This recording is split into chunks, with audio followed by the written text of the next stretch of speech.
on the side which I lead, the opposition side. And I gave indication that I will go for one night. I'll be there for one night and return to take care of other responsibilities that I do have. So I did go, came back, gave a report, interacted with the doctors, gave a report to Parliament about the progress of this member and so on. A couple of days later, I saw a reflection on my account of money. They had processed money for 5 days as opposed to 1 day, for which I was in Nairobi, which I had indicated I'll be going for.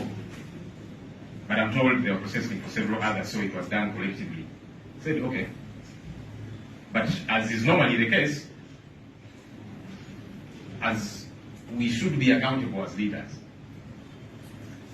when you travel, because sometimes it might be you have gone somewhere and then you realize I need to return for some other engagements. You submit your boarding passes. We have an office here at Parliament called the Accountability Office, where those boarding passes are submitted, and so the day is tabulated. Any extra days for which you were not where you were meant to be, they are deducted off your emoluments for the following month. And so I did submit all of that because I said, no, I was there for one night, so I should not be paid for 5 days. But that process delayed. And so the money was not deducted off the March emoluments. So I was told it will be deducted off the April emoluments. I said, no, I'm not going to wait for that.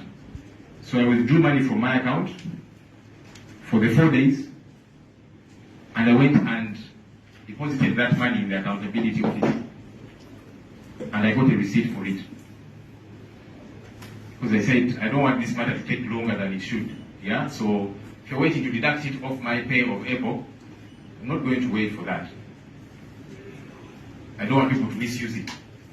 So I withdrew money for the 4 days, and I paid it back to Parliament.